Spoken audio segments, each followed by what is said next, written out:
Hey, what's up, everyone? My name is LP Soldier 0303, and up next for Breaking the Habit 2024, we have DECosmic running Devil May Cry 5 Special Edition. This is going to be an amazing run. I personally love DMC. It's an amazing series, so I cannot wait to watch this. But before we do that, we'll get a little bit of housekeeping out of the way. We're here for the American Foundation for Suicide Prevention, raising money for that organization. We've been doing it now this is year 5. And it's been amazing every year. So we're happy to have everyone here. We're so excited to have everyone here and to do this every year with everybody, our staff and crew, and all of the runners so far. It's been amazing. But we're not done. We still got a few games left. And with that, I'm gonna hand it over to DECosmic for some DMC5. Take it away. Hey there, everybody. My name is DECosmic. I run a bunch of action games, old and new, and Devil May Cry 5 is probably my favorite speed game. It's one of the ones that I've run the longest. I love this game. We're going to be playing as the main squad, which is going to be Nero, Dante, and V. We'll get into it, really. If you're all ready, LP, we can get started here with a countdown. I sure am. All right. Do you want me to count you down, or you count me down? I got it. Okay. Okay. Yeah, I got you. So, 3, 2, 1, Devil May Cry. So, we're going to get into the first part of the story here, which is the prologue. Now, the Demon King Urizen has stolen Nero's arm. Nero is this guy that has this sword that has a motorcycle engine on it on the back. That's what the glowing you see is there. He can rev this like a motorcycle, either manually or every time you swing the sword, there's a 7 or 8 frame window where you get an instant rev and you get more attack speed and more attack damage every time you do this. So you can kill these demons that would normally take, 3 or 4, like 4 hits. You can just kill them in 3 now because of the extra attack damage. The prologue here, we're going to be going to the Demon King's throne, and there's actually a force fail at this point in the story. The long and short of it is that you're expected to lose here because that's kind of what happens in the story, but you can get an alternate ending by beating him. Beating him's kind of slow, and we're here to watch the entire game anyway. People often ask me, like, oh, is there a category for just beating Urizen? And I'm like, yes, there is, but we don't do that because that just takes a lot longer. So once we get in here, we're going to see Dante get blasted away. Oh, we're going to roll to the side here, shoot 3 times, and then taunt. Now, you can actually manipulate the attacks that Urizen does by like how many times you shoot and then taunting afterwards. This makes it so that he's always going to do something into a fireball. The fireball is going to do the most damage out of pretty much all of his attacks except for the laser. We're going to get hit by the laser there, and then we'll get hit by those pillars coming up. That's going to be the end of the prologue. Now we're going to get into a mechanic that Nero's going to have for the rest of the game to accompany his sword called the Red Queen, which was the motorcycle sword I talked about earlier. These are the Devil Breakers. The first Devil Breaker that we're going to get, which are these arms that his mechanic Nico makes to supplement the arm that he's missing, they're consumables. They all have different powers. There's 8 of them in the game. The first one is called Overture. It normally will shoot out like an electric hand to damage enemies in whatever direction you're aiming. But every Devil Breaker also has an additional ability called Break Ages. This is acquired by charging up the Devil Breaker, and you'll see Nero's arm flash when this happens. The break age for Overture is going to be just planting a bomb on the enemy. So this boss, we're going to plant 3 bombs on it since we have 3 overtures. So here we go. What a lovely house plant. What a lovely house plant. We're going to dodge that attack. And we're good. We're out. So first boss down there. We're just going to do some air taunts here too. Air taunting, by the way, we do that just at this point in the game because that is the fastest form of movement until we get the upgrade called Speed, which actually allows you to sprint through levels. I feel like that should be a default thing, but I didn't make the game, so we're just going to roll with it. So the next level here, we're going to be going through like a bunch of this city. which is called Redgrave City, which is where this is the city that the Demon King Urizen has accosted with like an entire horde of demons. And you know, all the people that are here, a lot of them have been turned into demons. So largely, this entire city is going to be devoid of human life. So we're going to buy a few upgrades here. The big one that we're going to get is a move called Roulette Spin. And Roulette Spin is an aerial attack that allows Nero to... Normally, he just has his 3-hit combo in the air, but this actually allows an additional spin that allows Nero to gain height a little bit. This does additional damage. We're going to use this for some of the beefier enemies on this level. But for now, we're just going to do, you know, the quick 1, 2, 3 on a lot of these guys. Worth noting, by the way, that if this version of the game, Special Edition, looks faster than the version that you played back in 2019 when it launched on PC and PS4 and all that good stuff, it's because this version comes with a mode called Turbo. And what Turbo does is increases the work rate of the game by 20%. So if it looks faster, it's because it literally is faster. Now you should think like, well, doesn't that actually give you less time to do Exceed? No, the game's actually coded in such a way that it gives you that same 7 to 8 frame window for doing Exceeds. So we're all good there. So here's Roulette Spin. We're going to use it on these guys called the Hellcanas, which are actually some throwbacks to the third Devil May Cry game. They were just called, I actually forget what they were called in that game, but they were one of the 7 hells. And then we're going to do a backflip here, using this second Devil Breaker called Gerbera. Gerbera's big thing is that it gives you an air dash as well as a ground dash. And we're going to get into its Devil Breaker in a little bit. Now, this next part here, we're going to get introduced to this mechanic called the Nidhogg Hatchlings. And the Nidhogg Hatchlings are essentially keys to different rooms. We're going to use these only a couple of times throughout this run. There's actually going to be a point where we bypass them, too, later on, in a dev-intended way, which is pretty dope. We're going to grab the Gerbera right here. So on humans specifically, there are more Devil Breakers on the ground than normal. So this gives us a couple of extra options when it comes to how we actually route the levels. So the overture there, after we grab this Nidhogg Hatchling here, we're going to use it on this guy to launch him in the air. And then Roulette Spin, we're going to charge it up. And then we're going to kick this guy into his friend, blow up his friend. That's going to detonate the bomb, and now they're both dead. That's like one of my favorite strats in the game, and that's been there for like 5 years. I mean, just don't fix what ain't broken, you know? It's so good. It's so satisfying. This game is pretty much organized into a series of forced fights, as well as, you know, some traversal that you'll do, some platforming, as well as some additional enemies along the path.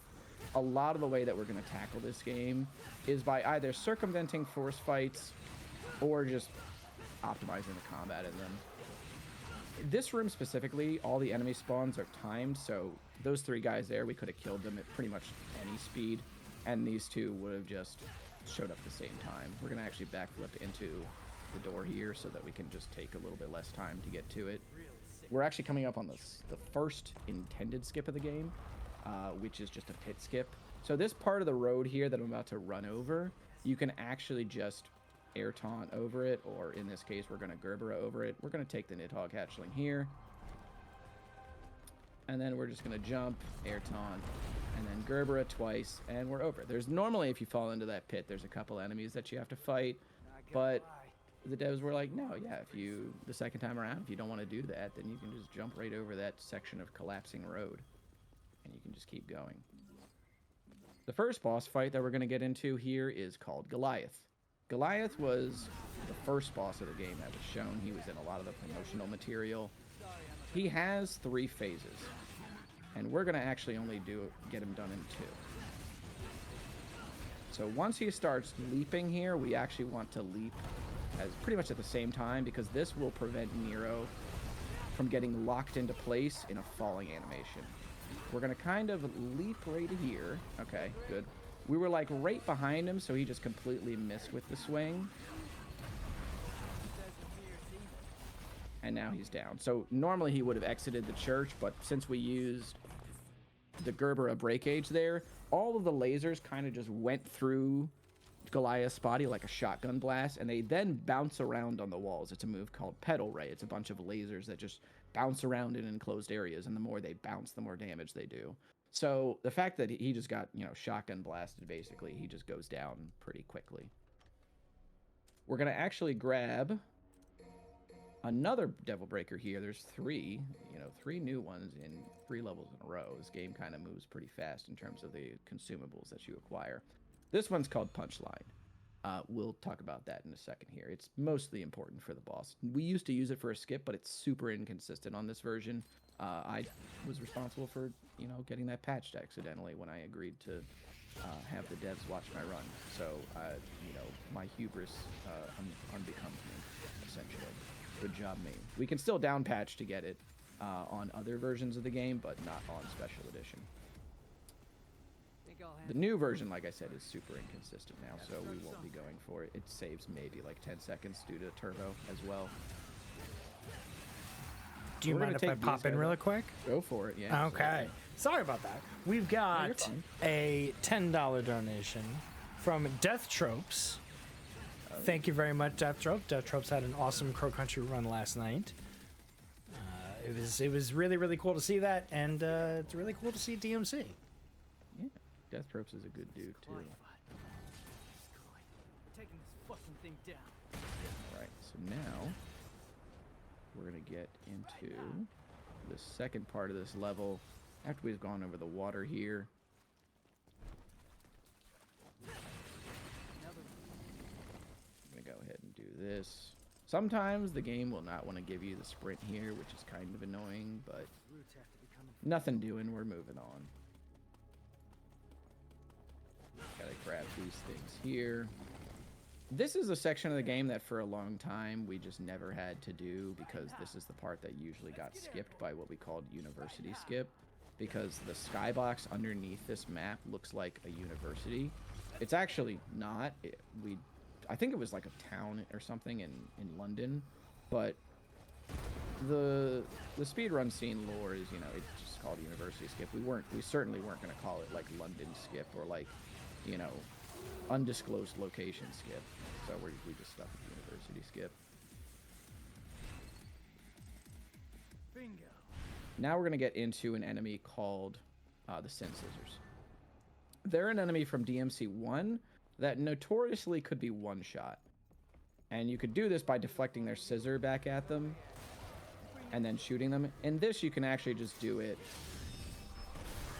once you have like a charged up down slash here. We're going to try and get that now.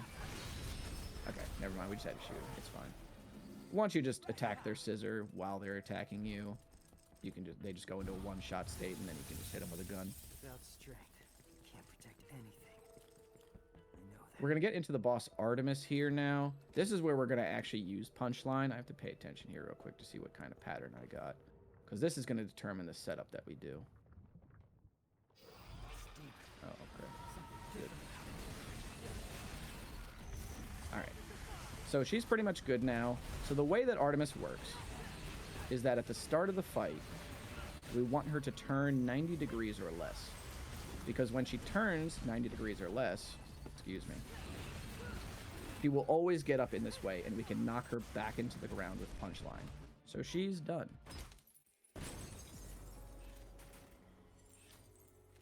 And so these first 3 missions were no damage. You like to generally have these first 3 missions as no damage. Every time, we didn't really talk about the economy in this, but you get ranks at the end of every level in this game. And the more, like the higher your rank is, the more red orbs you get. And red orbs are the money in this game. If you get no damage, you get twice the reward, essentially, that you were going to get otherwise. So missions that are typically easy to no damage, like 1, 2, 3, 6, and 7, as well as 9 to an extent, are the ones that you kind of want to establish your orb route with.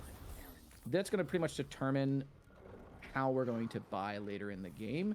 And since we've had such a good start, we're going to be able to just kind of go for actually a quicker kill on the boss on this level as well, because we're going to play around with modes of gameplay that actually give us orb penalties as well.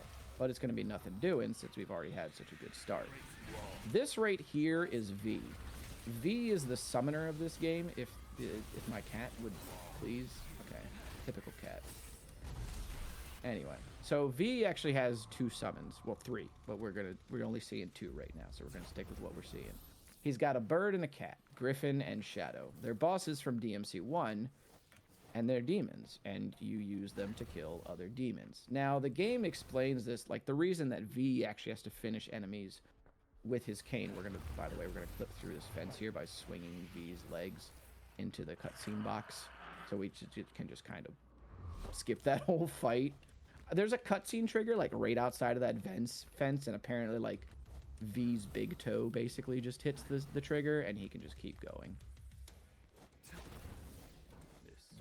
As I was saying, so the game explains this by saying like, oh, demons can't kill other demons, so V needs to kill the enemies by using his cane finisher.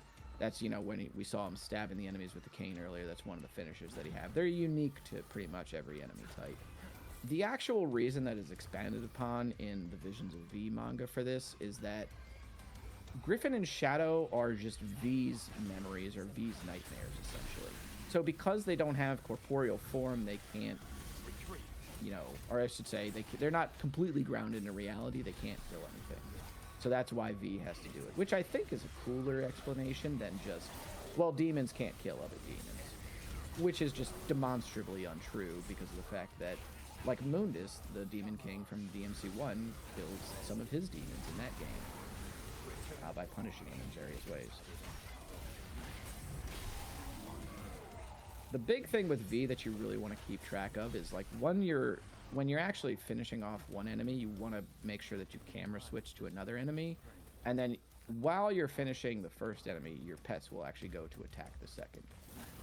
So we're going to do these cane teleports here. This is kind of the fastest form movement that we have right now, because whenever you start a section with a new character, the game will not let you enter the shop until, like, it won't let you enter the mission start shop, which is a little strange to me, but again, I didn't make the game, and it's a phenomenal game anyway, so I'm not going to complain too much.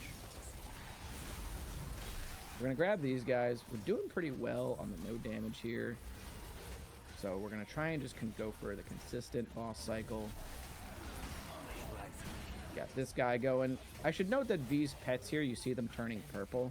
I'm actually just powering them up and setting them into like an auto state, where they'll generally attack, and in Griffin's case, he normally will just shoot like these little pea shooters, but in terms of like going into auto mode or getting powered up, he'll just shoot his lightning regularly, which is otherwise a charge move. You'll have to hold down a button, let it go, and then he'll shoot it. We're going to switch over to auto mode, which will decrease the amount of orbs that we'll get at the end of this level, but it actually makes the pets behave a little more consistently. And it also allows us to do much like automatic finishers and such. So we're going to start off the boss battle with that. And we're just going to keep wailing away at this boss called Nidhogg, who is basically a wall boss. He's at the bottom of this tree called the Clyfloth. And that is the tree that the Demon King Urizen has been using to... Oh my gosh, that was great. That was a lot of damage. Okay. All right. So, that was Nightmare, by the way. He's our little golem buddy. Excuse me. Thank you. Can I get it? All right, awesome. So, he's down. So, the Demon King Urizen has been using the Clyfoth tree to, you know, take over Redgrave City. But now we just killed what's at the bottom of the tree, and we're kind of working our way up to the tree itself. This next mission is actually going to be the first big skip in the game, so I will need like a second to kind of work it out, because we're about to break the game by buying one move for Shadow. Shadow has the ability to turn its head into a skewer, or like a giant spike. And even at 60 FPS, this is pretty busted. But now that we're at like 120 FPS, we're going to be able to shoot ourselves through walls pretty easily. So here we go. Slice him.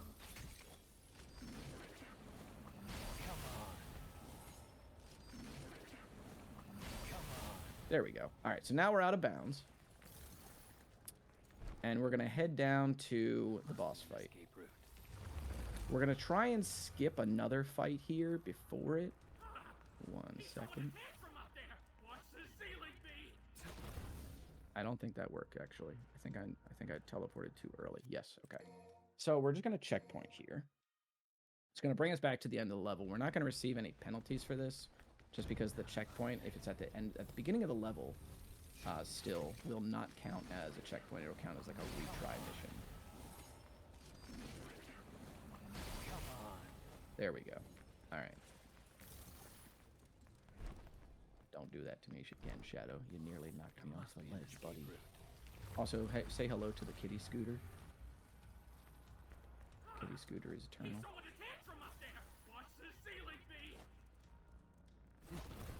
That should be good. All right, excellent. Now, we're at the end of the level now. We just skipped, like, I don't know, 3 or 4 minutes of playtime, something like that. That was awesome. And we're just gonna, yeah, we're just gonna go straight to the boss. Oh, we're not gonna do that apparently because that guy just left me. Yeah.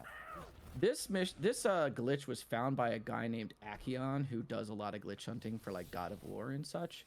He was like jumping at walls with the skewer and just found this, and then we had to find a way to consistently do it. So it's like easily the most broken thing about this game. V might not, you know, have a lot to write home about in terms of like the move list that he has, but in terms of like game-breaking speedrun bugs, he is the guy.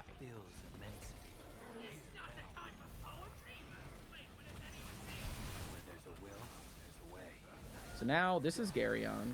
He's a time horse with a knight. The knight's gonna come back later, but for now we're just gonna fight the horse. The horse, like a lot of things in this game, is a reference to a past Devil May Cry. It's from 3. Griffin actually comments on this and goes, Garyon? I thought Dante killed that already. And V's like, you know, this species was about to, you know, thought to be extinct, but it's about to be extinct again. Which is kind of cold, but V's kind of a cold guy anyway, so it doesn't surprise me. Alright, here we go. Also, this line here is funny. Measured by the clock, but of wisdom, no clock can die. No clock can die. So the reason that the voice line there gets cut off, the original line is, the hour of folly is measured by the clock, but of wisdom no clock can measure. Die. But since we're playing on turbo, that whole sequence moves 20% faster, and the voice line just cuts itself off. So we end up with no clock can die, which is pretty funny to me. like 4 years later, it's still funny. So now we're going to head back to Nero here. We're going to buy a few upgrades for him.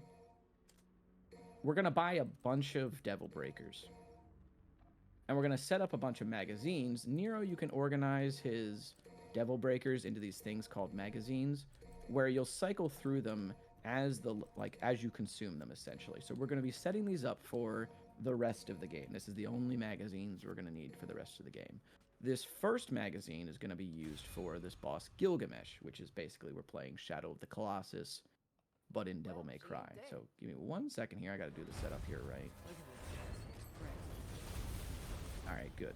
Sometimes that can be a little dicey. We're going to plant 3 bombs to hit the giant bulbous thing on it, and just hope that not a lot of spikes come out.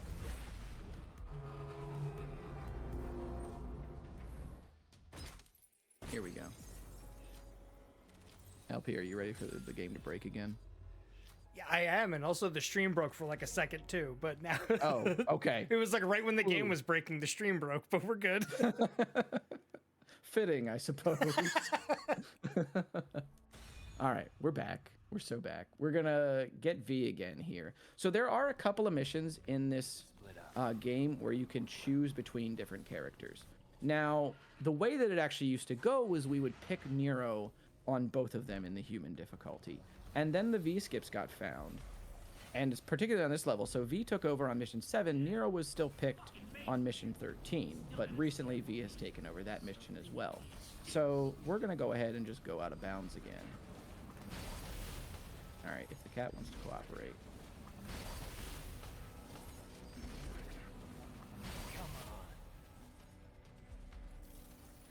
All right, we're gonna see the cat fall, but it's cool. Oh boy. Okay. All right, we're good. So now we're out of bounds again. As you can see, this So this cool. lovely skybox here. A beautiful body of water, if I do say so myself. Uh-oh. All right, well, that sucks. We're going to be warped back to the end here. That's fine. Or, I'm sorry, we're going to be warped back to the beginning here in bounds. Come on. All right, hold up. Come on, game. Come on. All right, good. Let's try this again. I'm going to take my time a little bit here, too, because I don't want to have to keep clipping out of bounds there. So basically, we can just wait for the game to save our location here. And then we can just go. And that's a little bit of a safety right there. Okay, so now we're good. We're about to do the final part of this skip now, where we're going to jump up the down escalator, essentially, because the escalators that are in this entire, like, subway section, also there's a really cool park bench, like, right here in the skybox. Check it out. Soak it in. Oh, neat. So now there's, like, just enough collision here on the escalator for us to jump up. Okay. I don't think we're going to make it. Yep, good thing that I waited here. I wonder if We're gonna anyone try can this. geo-guess where that is.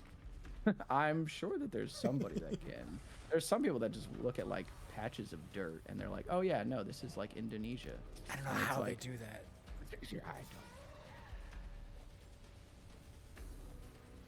Okay, here we go. Now we're up here. Excellent. So now we're going to head over to where this checkpoint is located. We're going to say goodbye to the skybox. And we're going to checkpoint back in bounds. And we're going to head into the boss fight. And this boss fight is actually based around a technique called the Angelo exploit.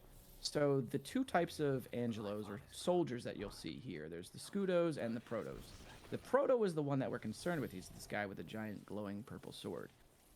Whenever he is in formation with a couple of the Scudos, and you attack him or like parry his attack, it will affect the Scudos, and for V it will send them all into a, hold on, it will send them into an instant kill state, which we can then just use to take him down. Otherwise, he's got a lot of health. We're not trying to deal with that, but he's dead.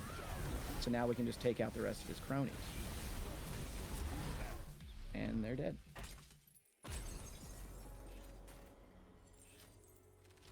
And that was also no damage, so we're looking pretty good in terms of the orb route here, which is nice. We're going to actually go back to Nero for the last time in much of the run, honestly, now that I think about it.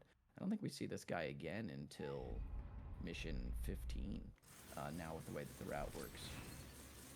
So this mission is the run back. So we've been working our way back up the demon tree with Nero, and to an extent V. V's kind of on like a parallel path. But this is the run back. And Nero's like, you know what, man? I got a lot more arms now. I'm way stronger. I've had like a month to recuperate. It's going down. But before he does that, we got to go through all the rest of these enemies. So we're going to plant a bomb on those guys and then kick them into each other. This guy's going to die. This guy's going to die with Overture. And then this is going to get shot. And then we're going to do a technique called Breakaway to destroy the arm and do a bunch of damage. These elevators here are a little random in terms of like where they're actually at when you get to them, but we're going to actually try and skip up to, nope, never mind, we're not going to do that because the game gave me the wrong input, but it's fine. So, we have a little bit of time here while we do a little bit of traversal. If there's anything you need to plug or anything like that. Sure. There's a few things. We are so close for Silent Hill 2 Remake dog ending. We need to hit, what is it, 2150? We're so close. So close. So if you get your donations in by the time, I don't want to say by the time Silent Hill 2 Remake starts, but just about that time, we can get to see the dog ending, because we're seeing the dog ending for original Silent Hill 2. So it'd be cool if we can see it for a remake of Silent Hill 2. And then the bidding war for Illbleed is down to 81-cent difference. Going down is the only way. Good ending is at 79.13 and bad ending is at 79.94. So it can sway very easily. So get your donations in for that. Illbleed will be closing out the whole event later tonight. So make sure you check that out. Yeah, definitely. And this last group of runners is awesome, so you should all definitely stick around after all the demon killing action here, and stick around for Silent Hill 2 and Illbleed and all them. So, great group of people. Thank you so much, LP. Appreciate it. Thank you. All right, so now we're gonna get to, this is another dev intended skip. We actually did one a little bit back. We just kind of hopped over a gap. If you sink down on any of these parts of the level, you'll get to extra fights, but you can just kind of glide over them. I didn't mean to pick that up, but it's fine. Let's get airborne. The funniest part is that, like, so there's a category in this game where we get all of the collectibles, such as the blue orb fragments, which increase your health. I'm so used to trying to avoid that thing that I was doing an all collectibles run, and that I just went right past it, and I was like, excellent, I avoided it. And in my mind, I was like, I did the right thing from just years of doing not all collectibles. And then I got to the end of the level, and I went, wait a second, I have to reset now. It was not a good feeling, not at all. We're gonna shoot this punchline at these guys to take down their shields, because these guys actually have a projectile shield on, and it gets dissipated by melee attacks, and the punchline counts as a melee attack to that extent. I guess if I saw a giant fist flying at me, I wouldn't consider it a ranged attack, but you know, fair enough. So this last elevator here that we're going to have to deal with, we're going to probably try and skip a little bit of it by using the uppercut that Nero has with his sword. Right here. Yup. Okay, never mind. That's fine. Apparently it didn't want to give me the wall jump, so that's cool. This Urizen fight coming up actually has two phases to it, and this one we're actually going to win the first phase and then fail the second one. Because again, this is one of those instances where you will get an alternate ending if you beat Urizen here. So we're not going to do the alternate ending. We're just going to keep going with the canon ending, essentially. So the first part, once we get in there, we'll see. Sometimes you can lose your speed here because you'll like bump into an enemy and then Nero just wants to do a light jog to the end, but fortunately that didn't happen this time. The first phase here, we're going to actually just dash right at him with the sword, dodge the lasers while coming up to him, shoot 2 Gerbera strikes into him here, 2 Gerbera break gauges, and that's going to destroy the crystal here. We're going to shoot to get him to the next phase as quickly as possible. Start swinging away. We're going to use this other devil breaker called Helter Skelter, which is a die-in drill. Shoutouts to Gurren Lagann. And now we've done a bunch of damage to Urizen because the more damage we do to him, the more damage he's going to do to us. So now he's going to kill us in like 2 shots instead of maybe 3 or 4. And that is the last force fail of the game. So now we're going to get into probably what is the largest skip in the game. These skips are mostly named like with some form of ewer in them. So the first one is Sewer Skewer. That's mission 5. And then mission 7 is Newer Skewer. This was Newest Skewer. But now technically mission 13 is Newest Skewer. So this is like Newerer Skewer. That's what I was hoping you would say it was. So now we're going to have to do one fight here. And then we're going to just skip right to the end of the level. And we're going to do it in a kind of an awkward way. We might have to retry once, but, you know, here's hoping. So we're going to actually use Nightmare being called down here to break this enemy's armor, and then we can just kind of take him out. Nightmare's going to just duff that guy. What a good guy, that Nightmare. Came in clutch. All right. Take out this enemy right here. Okay. Excuse me? Alright, thank you. So the way that this level works is it's sort of wrapped in a U. And you can actually see the end of the level from the beginning of it. So it's kind of actually technically right here.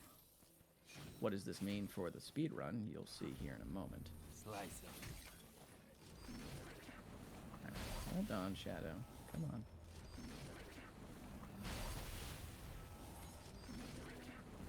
Okay, there we go.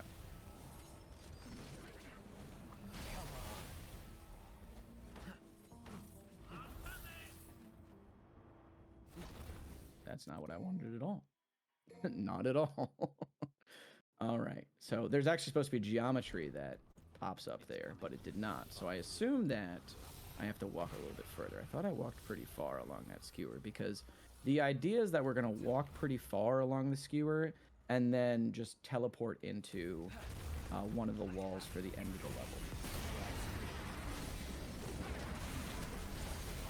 The only fortunate part about this is that it is going to give us a little bit of leeway in terms of actually getting the no damage on this mission, since we have to do this fight a couple more like once more. We're going to just get a couple of extra orbs from it.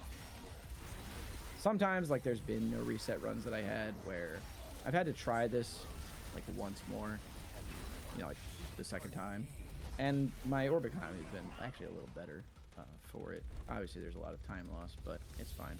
We're still going to save time over just doing the level normally and doing some of the older skips. All right, here we go.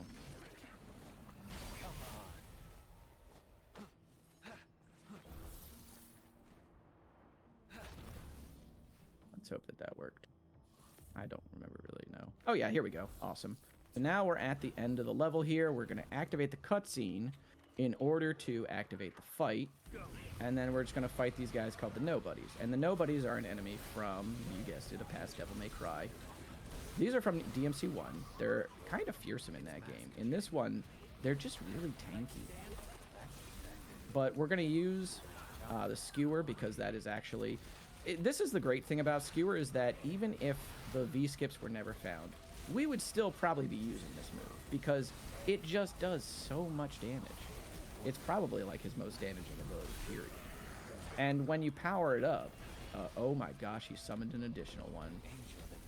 I have not seen that happen in a long time.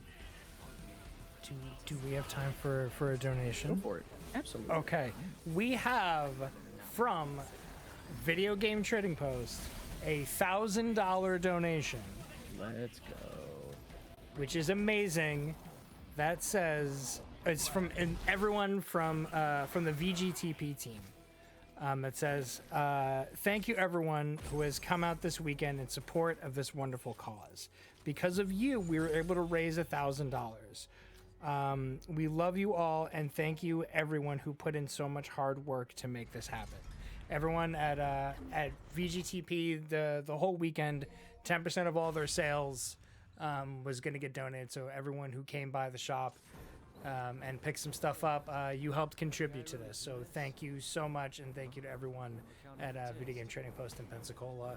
They've been a longtime sponsor with us, and we love them dearly. So thank you all so much. That is awesome. Very cool. Thank you for sharing that. So now we're into the third character, Dante.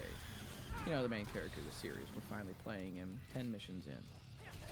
And in this game, he starts out with 4 weapons. He usually starts out with just 2, which are his handguns and then his sword. In this, he has his shotgun from jump, and he also has his gauntlets, Balrog.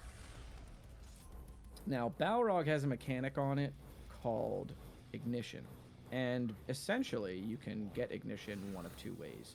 You can either hit the enemy 10 times with your punches, or you can do this little dance here while you're in the kick mode. So you just do a little break dance and then you get Ignition. Ignition not only allows you to do more damage, but it will give you access to additional attacks, which we're going to buy right after this fight. Dante is essentially like a Swiss Army knife of a character. He's got 4 different styles. He wields a bunch of different weapons across the course of the game. And he just does it all, man. He's awesome. He's one of the coolest video game characters that there is. Point blank. I don't really know how else to tell you it. This mission actually is a flashback to the prologue stage. So when we actually saw Dante, like, you know, getting knocked down by Urizen, this was the Dante that we saw. This Dante from Mission 10. So we're kind of flashing back to before the events of the game, technically, here. We're going to buy a bunch of upgrades for Dante here. This is sort of where I guess the delegation of resources goes for these characters. Because Dante, or Nero and V, they don't really need a whole lot of help. Dante needs a lot of abilities in order to be really fast. That was a block with the Royal Guard ability. And then we're going to use Real Impact, which is an uppercut that's only available in Ignition. As you can see, it's extremely powerful. It one-shots a lot of normal enemies on both, you know, easy and normal mode. And we're going to use it a lot for bosses. You're going to see the damage of it just kind of take off in some scenarios. We're going to do this. That's the example that I was talking about there, where we didn't need to actually hit that enemy after it went into its vulnerable state. And here too. So they're going to automatically just... The multi-hitting properties of Dante's moves are just going to take them out for us. We're actually in the Qlipoth tree at this point, and a lot of the game from here on out, you're going to notice kind of takes on this sort of like grayish, red, white, blue type deal, and that's because a lot of it is going to be based in the actual structure of this demonic tree. So these guys are going to go down real quick. As you can see, even though Dante needs a little bit of help, he can, once he's got his tools, he can just shred through enemies. This next skip is going to be using a mechanic, or exploit I should say, called, I guess, like encounter priority. And we're going to activate the encounter in that other room that actually is supposed to give you a purple orb fragment that will increase your devil trigger, which is Dante's powered up state. But because that encounter is active, the encounter that's out here will no longer spawn as long as the other encounter is active. So we can just bypass that other encounter entirely. That will save us, you know, at least like a minute or something. I want to say like 30 seconds to a minute. These bats here, we're going to actually just hit them with the shotgun to bring them down closer to the ground floor. We're going to use the sword dash with what's called Stinger in order to take them out. Now they're dead. We're going to go into Ignition again, wait for this enemy to spawn, and then Real Impact, uppercut again, and they're dead. Now, I think that I said that Mission 8 was the last force fail. I actually lied because I forgot that we're supposed to do the force fail on Mission 10 as well. Normally, actually no, we're not supposed to do it. I lied again. We do it on the harder difficulties, not on human. I've been running a lot of the harder difficulties lately, so pardon my misspeak. On human, we're going to actually just be taking Urizen to Duff City, courtesy of Dudley from Street Fighter and every other character in that game that has an uppercut or goes ham with their fists. So we're going to be doing this right here. We're going to gather the enemies here. This guy is, again, sort of in his little, like, stanced up state. Come on. Oh, okay. I guess you don't want to do it. That's fine. I totally get it. You want more camera time. So we're just going to do this.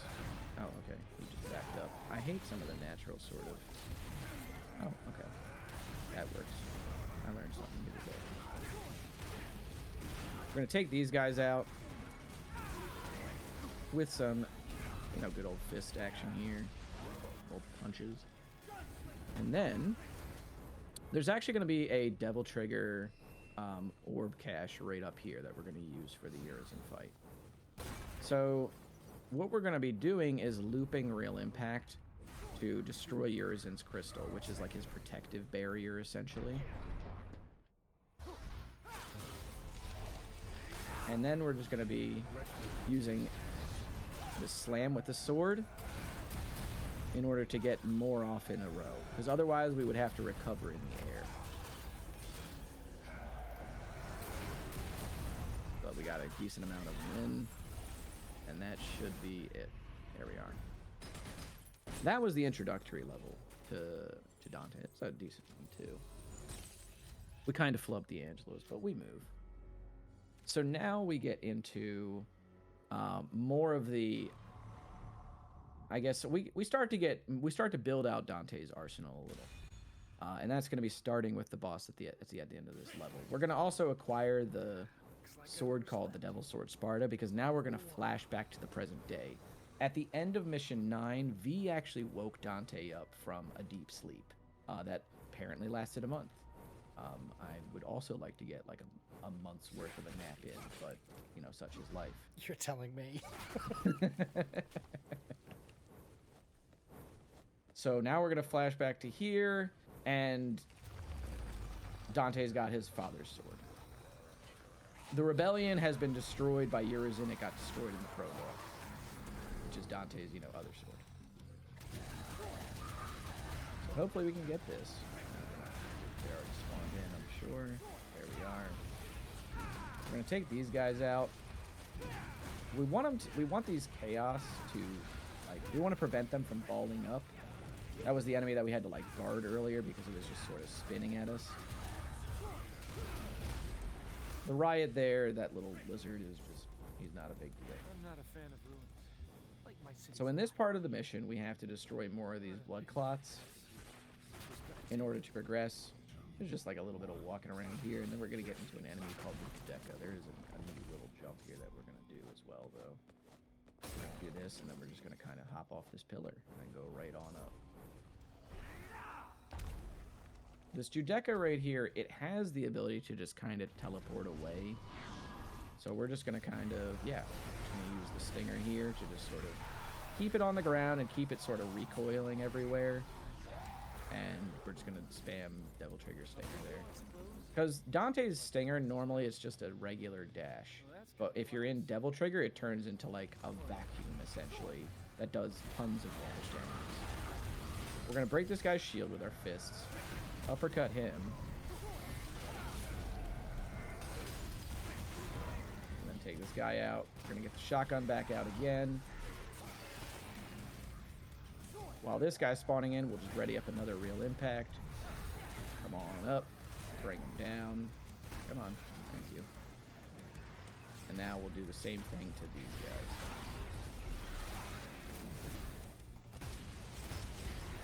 There we go. All right. So now we're going to get into Cavalier Angelo.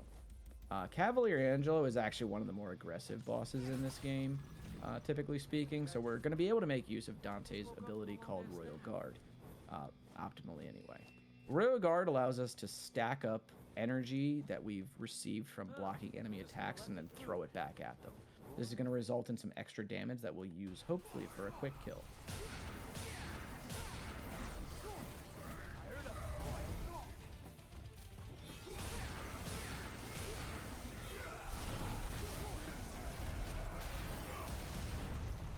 Go. He should be dead right after we come back down here, and so the sequence of events there is you're going to block all of his attacks, throw a bunch of damage at him with the releasing the energy from Royal Guard, uppercut, slam, uppercut again, and then stinger, and he's just down. That was just nuts. he just gets demolished. That was so good.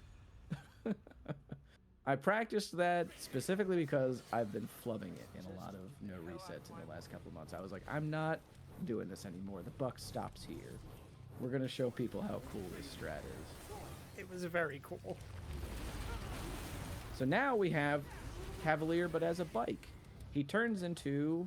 So, okay.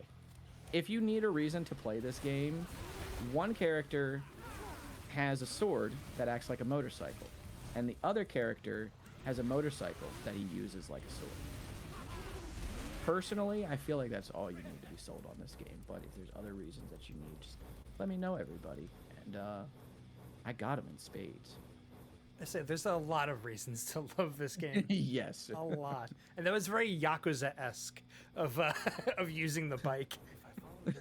Yeah, right? Oh man, I was playing the original Yakuza the other day, and I was like, man, The bikes in this game hurt. They're so powerful. They are.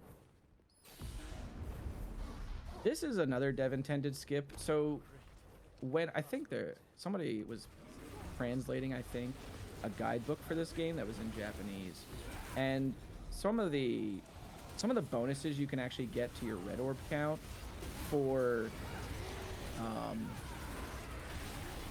completing the level in certain ways. This is my friend Platinum Paragon that translated it. One of them for this level is completing this mission without using any Nidhogg hatchlings.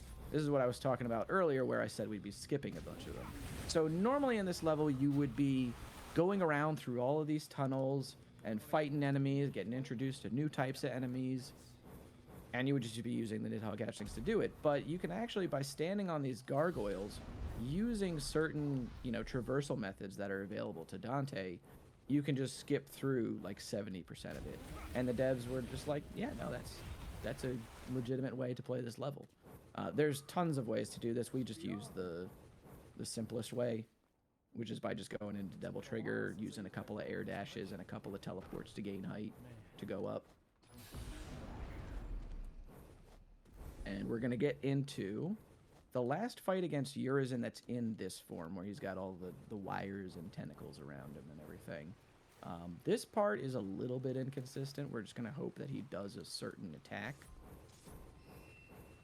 This is also where Dante's going to kind of enter his, like, Super Saiyan Grade 8 form called Sin Devil Trigger. He's going to fuse the Devil Sword Sparta with the Rebellion, and it's going to turn into the Devil Sword Dante. So now he, like, controls like he's Jehuti from Zone of the Enders, but a demon. And we're just going to use this big combo right here to do a ton of damage. And good, we got the attack that we wanted. So we're just going to take this guy out right here, and uppercut, and he's dead. So he got stunned just from all the damage that we did prior. And then he just needed a little bit of extra to kind of send him over the edge into the stun state. It's amazing how easy you make these bosses look. I Like, mean, it's crazy. Yeah, and like some people might go, well, he's played on human, but I assure you, they go down just as easily on normal. Yeah, they're like, not super simple. So the last big skip of this game is going to be this last V skip here. That's in mission 13. This is a newer one. Like I said, this is the newest one, but we're going to go for it. I practiced it. We're going to go for it. So normally, like I said, we would play Nero in this mission, and you can have a lot of fun co-op in this mission. It's a great time. But you got to go through all these floors. It's kind of slow. With V, walls don't exist to us. So, here we go.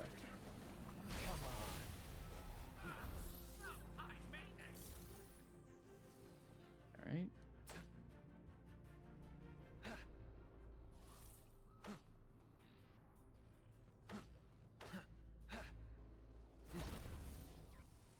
Ooh, okay, that was bad.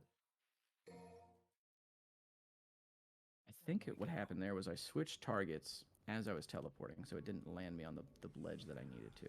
Fortunately, really quick reset, so we're not going to lose a ton of time for it.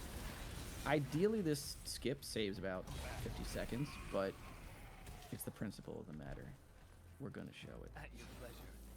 This is also part of the reason why my estimate is so generous. Oh, that's always good. Am I the only one? Potentially, I'm not. If there's any fans of this band in the chat or watching, am I the only one that always, every time I see V, I just think of Ali Sykes from Bring Me the Horizon? Oh, absolutely, yeah. Okay. It's like either Ali Sykes or like Kylo Ren. Yes, yeah, Like, yeah. Everybody always says like one of those two. Ooh, okay, we did it wrong again. All right, yeah, so this is a little difficult. All right, I'm gonna have to concentrate here. Here we go. Because we're gonna get it. As long as the game will let me land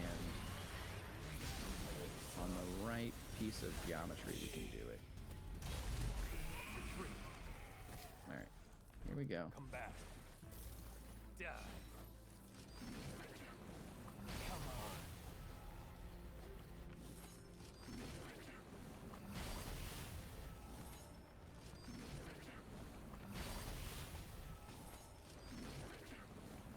Come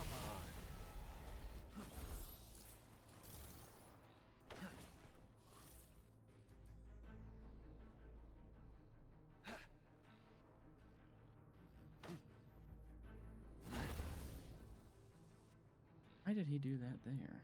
Interesting. Okay. All right. Down we go.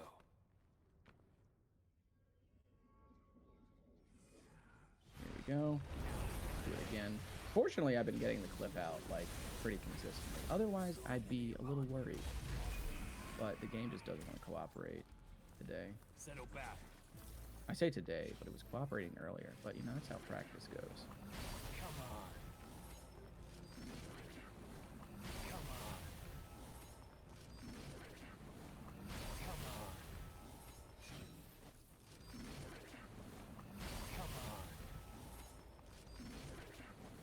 Come on. Come on. Quite a fitting voice line for a glitch too. Come on. Come on. There we go. All right.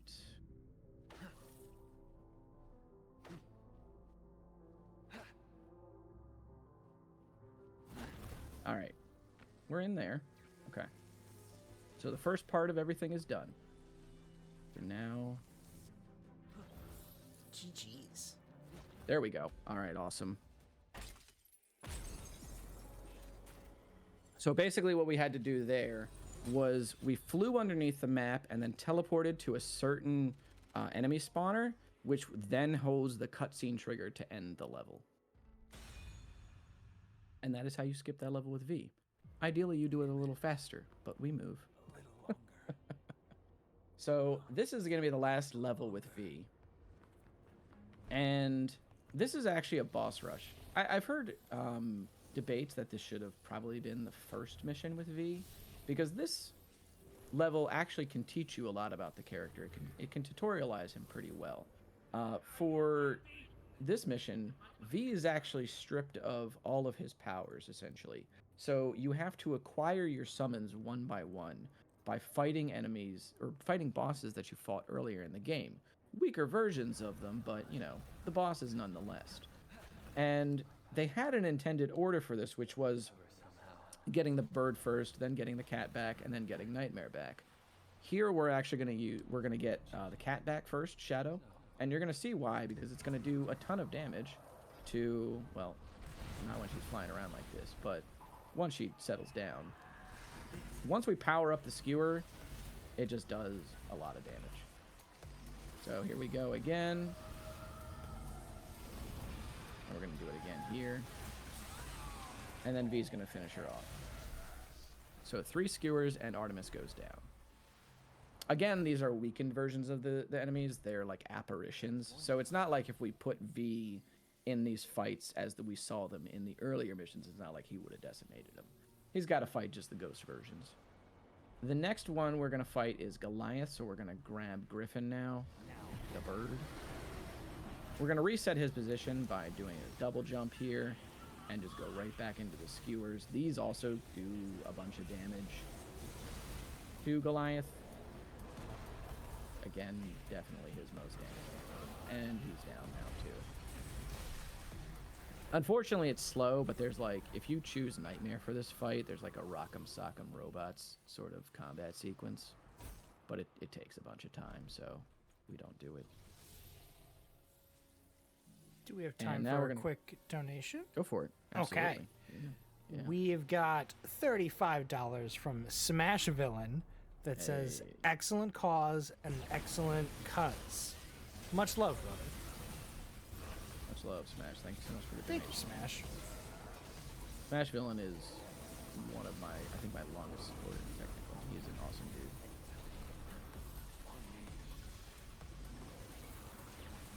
This guy's gonna go down. No, he's not. He's actually gonna survive with 1 life.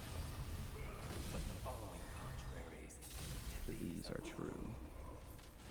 Alright, so now this is going to lead us out to the end of the level. There's going to be a couple of little skewer skips here that I'm going to go for. Overall, they only save about 15 seconds, but they're pretty quick to do, and I like to just show them off. And, I mean, they save time, so might as well. But they're the last bit of V that we'll actually see in this run. I hope everybody has enjoyed seeing him sort of fold his levels in half, because we used to have to take so much time playing this character. Anymore, or any like before these skips existed, and now we do like 5 fights total with this guy. If nobody's ever like played this game, like V is a weird character to play as. So like seeing it broken down like this is awesome.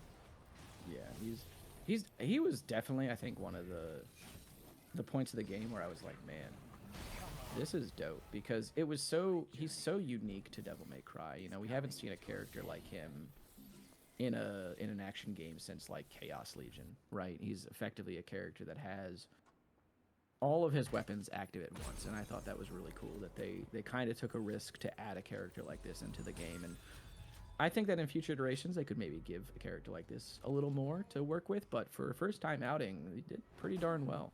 Yeah, it's pretty cool. So now we're going to get into the second to last Nero mission here.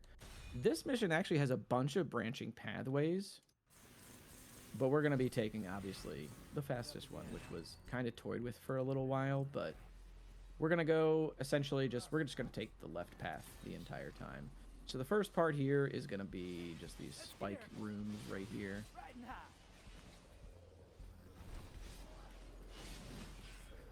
We're going to launch off this ledge right here. And we're going to do another launch right over all these spikes, and then launch into this room. Now, the big thing with this room is that these chaos enemies, the big lizards with the spines on them that kind of wheel up, the little wheelie boys, there's also some coffins in this room.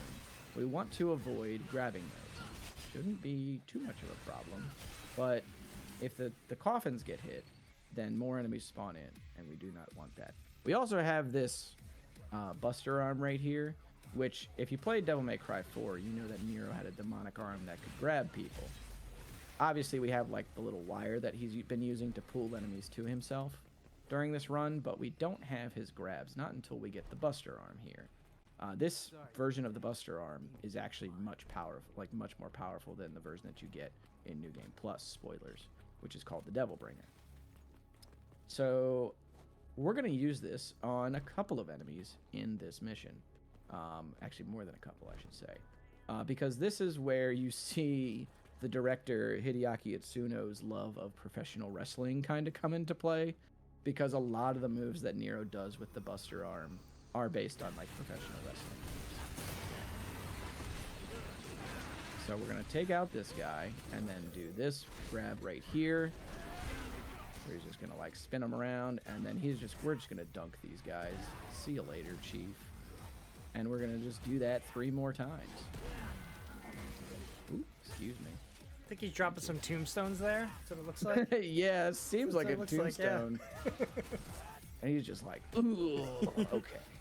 Oh, that was a DDT. That was awesome. Yeah, it seems like a DDT. Yeah, I thought it was like a cross between a DDT and a tombstone. Yeah, or like the double underhook one. Yeah, that looked awesome. Yes. So now we're going to get into Nero's fight against the Judeca. And he actually has a pretty unique animation for finishing the Judeca with the Buster Arm. It's a little more fantastical than like some of the pro wrestling stuff, but it looks cool nonetheless, and it's actually just one of the most consistent ways to take this enemy out. Otherwise, he'll just be teleporting all over the place. We're going to slam him into the ground, pull the blades off his arms, and then kill him with his own blades. We're going to dunk these guys. That's just like a suplex, essentially, or something like that, or just a power bomb, I guess.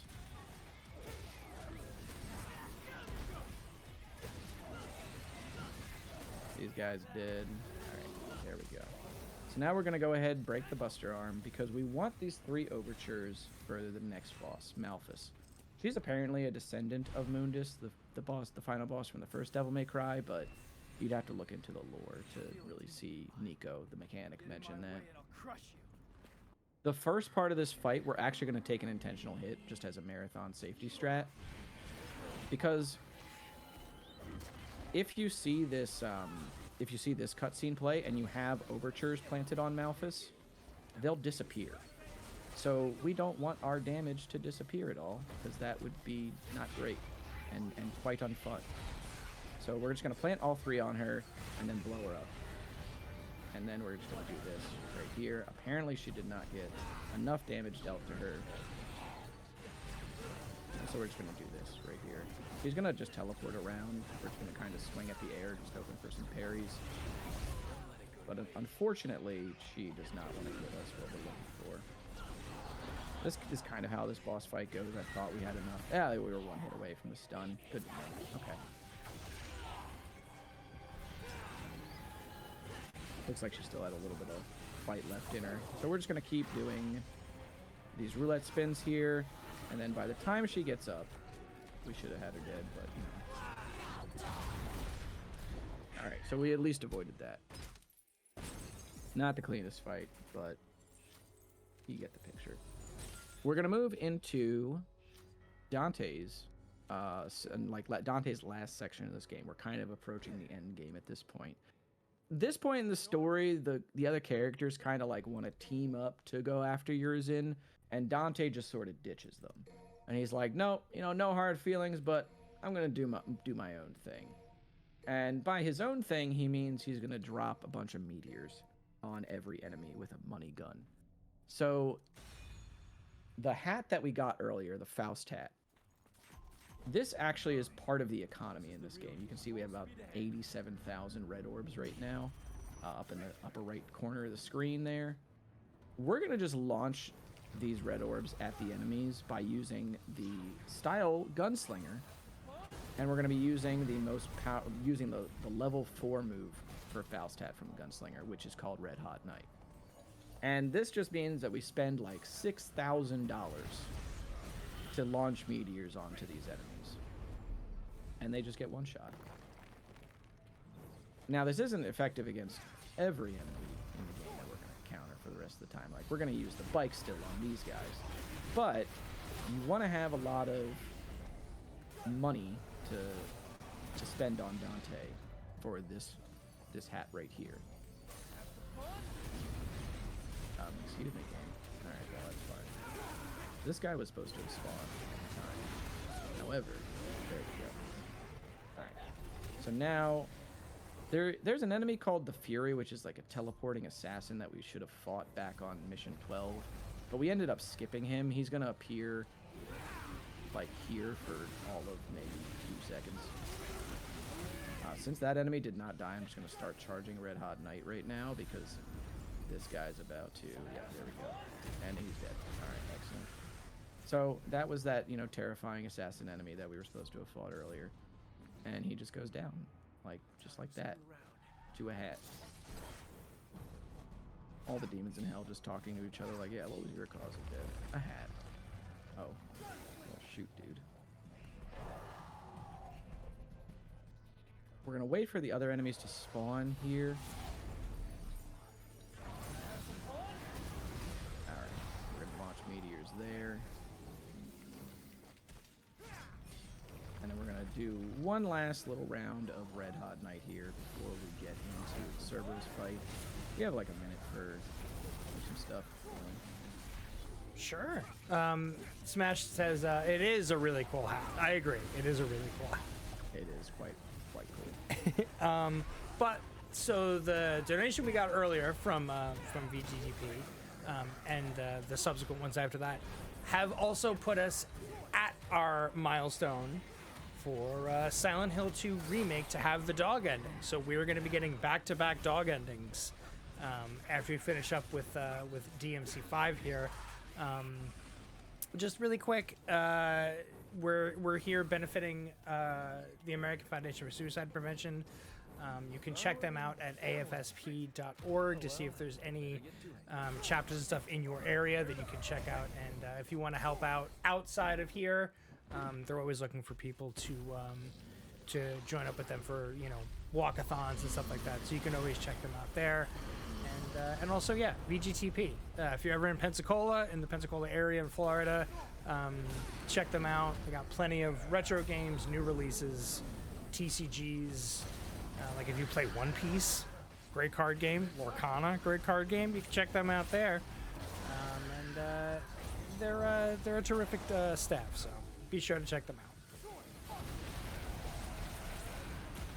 So we went into Sin Devil Trigger there one last time. And we're just going to try and take out Cerberus here. Alright, so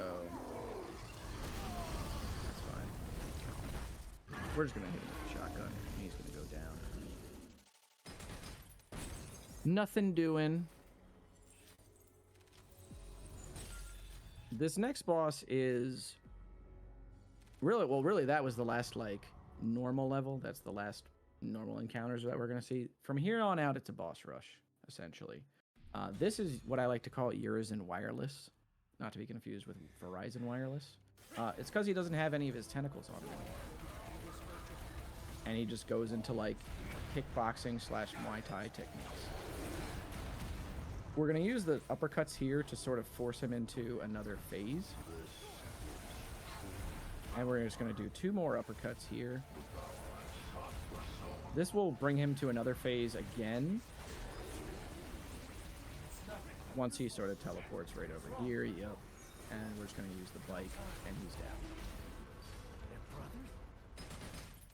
At this point, it's revealed that V has been Dante's brother Virgil, but his like human half. Basically, the way to think about this is that Urizen is Virgil's Heartless, and V is his Nobody, if you're familiar with Kingdom Hearts at all.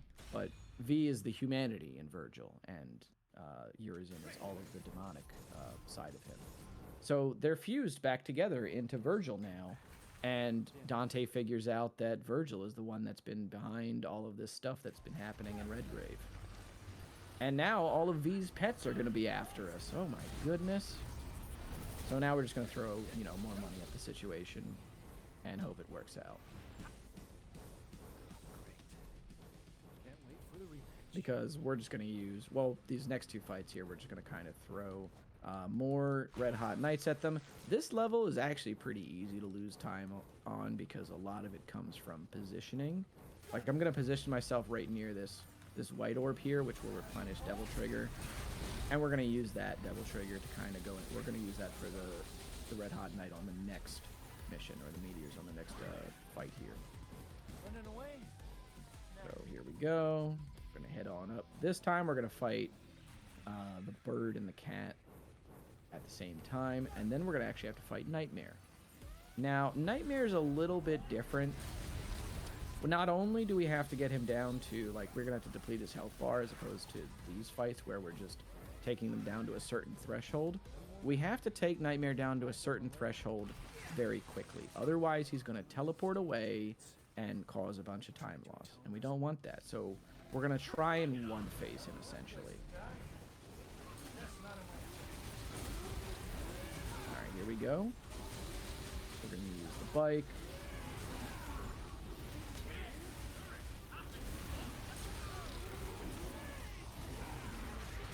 Go, and I think we're in the clear, actually. Yeah, there we go. And we're just gonna do a burnout on his on him, just to send him off there. So now we're in the last 2 missions of the game. They're against the same guy, Virgil. The first fight we're gonna play with Dante, and you might have guessed what's going to happen now. We're going to pay Virgil like $22,000 to go away very quickly. Because Red Hot Knight has 3 different levels to it. We've only been charging it up to its 1st level. But if we charge it to its 3rd level, well, you'll see what happens, provided Virgil's nice here.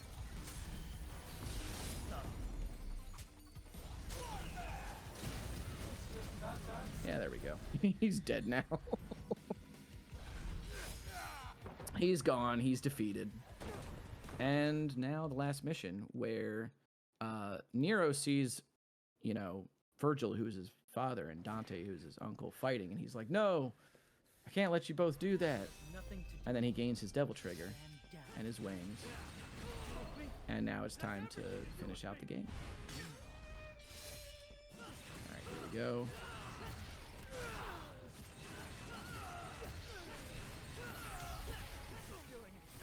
Alright.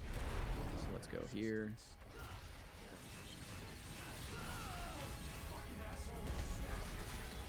And time. That was nuts. Yeah. So that was, now with Virgil defeated, that is the end of Devil May Cry 5, New Game Human, Nero Dante V. It's a mouthful of a category. I know. But yeah, I love this game. I love this speed run. It is a lot of fun. This whole series is a lot of fun. If you like the Devil May Cry series, there's a whole Discord full of people that run every game in the series. This was the series that I started speedrunning with, and I'll probably just always run it for as long as I speedrun. It's really dope, and I'm glad that I got to show it off here for such an amazing cause. Thank you to LP and the crew for having me on. Much obliged. And thank you everybody for your donations, especially the very generous donation of 1,000 from Video Game Trading Post. Very, very cool to see. And that's really about it for me, honestly. Thanks to Cosmic. That was awesome. That was an amazing run.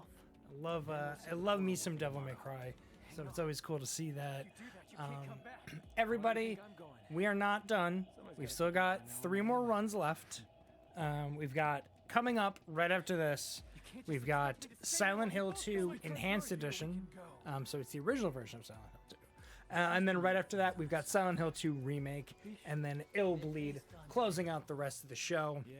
So please, everyone, get up, get a good stretch in, maybe grab some water, grab some snacks, and we're gonna do some spooky, scary games as we lead into Halloween as well. So what a perfect time for that. So we're gonna take a short break, and when we get back, we're gonna start with some Silent Hill 2. Thank you all for watching. We'll see you in just a few minutes.